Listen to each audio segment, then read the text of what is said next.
Varahi silks వారి grand festive celebrations పొందండి 10,000 రూపాయలు ఆపై కొనుగోలుపై బంగారు నాణెం ఉచితంగా. సార్ నమస్తే సార్. నమస్తే అండి.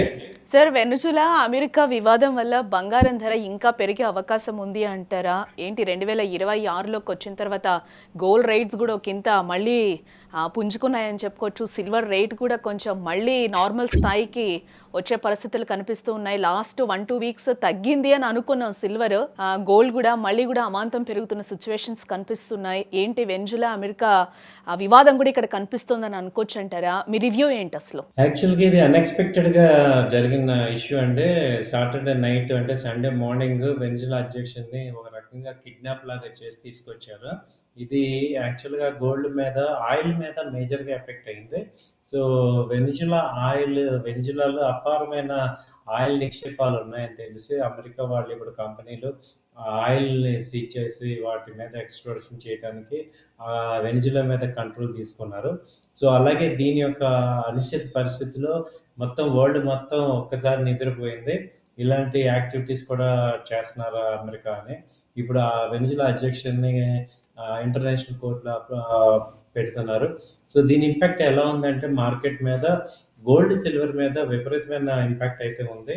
ఆల్రెడీ బాగా మూలిగే నక్క మీద తాటికే పడినట్టు ఇప్పుడు గోల్డ్ రేట్లు విపరీతంగా పెరుగుతుంటే ఇదొక యాడెడ్ ఫ్లేవర్ లాగా అయ్యింది. సో ఇప్పుడు ఆల్రెడీ వాళ్ళ ఓపెనింగ్ వచ్చి 1700 పాయింట్స్ పెరిగింది. సో వాళ్ళు దాదాపు 1,38,000 దాకా వచ్చింది.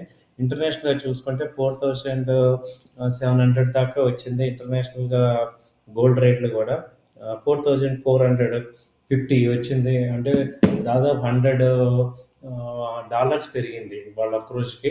సో ఇది ఇంకా కూడా వివాదం ముగుస్తుంది. ఇప్పుడు రష్యా చైనా ఏ రకంగా వీటిని ఎదుర్కొంటారు అనే దాని మీద ఇప్పుడు ఇంకా హీటెడ్ ఎక్స్క్రేట్ అయ్యే ఛాన్సెస్ ఉన్నాయి. సో ఇంకా పెరుగుతున్నాయి ఈ యొక్క వివాదాలు. కాబట్టి గోల్డ్ సిల్వర్ కూడా ఇంకా పెరిగే అవకాశాలు కనపడుతున్నాయి. సో ఏదైనా డౌన్లో అయితే బై అండ్ డిప్ ఛాన్సెస్ కింద తీసుకోవచ్చు. ట్రెండ్ అంతా కూడా ఇప్పుడు గోల్డ్ సిల్వర్కి ఫేవర్గా ఉంది, పాజిటివ్ సైడ్ ఉంది. ఎక్కడ కూడా ఇంటర్నేషనల్గా పీస్ అనేది లేదు. దాంతో ఏంటంటే అంతా టెన్షన్గానే ఉంది కాబట్టి ఈ ట్రెండ్ కూడా డౌన్ ట్రెండే ఉంది. సో మనకి గోల్డ్ కానీ సిల్వర్ కానీ మొన్న కూడా సిల్వర్ చూసుకుంటే 6,000 పాయింట్లు పెరిగింది. మొన్న లాస్ట్ 3 డేస్ 4 డేస్ బ్యాక్ 2,20,000 దాకా వచ్చింది. అక్కడి నుంచి లాస్ట్ మళ్ళీ ఇమ్మీడియట్గానే రికవర్ అయిపోయింది. తర్వాత ఏంటి మొన్న మళ్ళీ 2,50,000 దాకా వచ్చి మళ్ళీ 2,15,000 మైనస్లోకి వచ్చింది. 15,000 రూపీస్ ఫాల్ అయింది జస్ట్ 2 డేస్ బ్యాక్. మళ్ళీ అలాంటిది వాళ్ళ సిల్వర్ కూడా 2,45,000 50,000 చేంజ్ వచ్చింది. ఎంసీఎక్స్ రేట్స్ చెప్తున్నాను నేను. సో దానికి 3% ఎక్స్చేంజ్ బయట రేట్లు ఉంటాయి.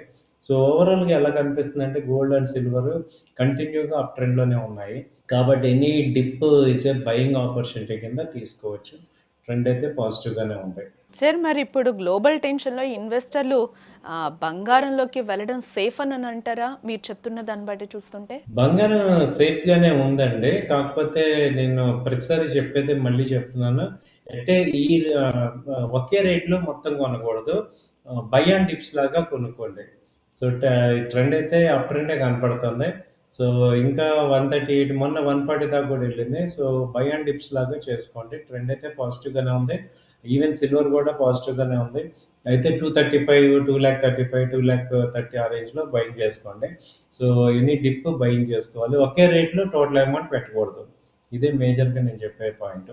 సో అలా రెగ్యులర్ ఇంటర్వెల్స్లో చేసుకోవాలి. ట్రెండ్ అయితే పాజిటివ్గానే కనపడుతుంది. Okay sir, right. Thank you.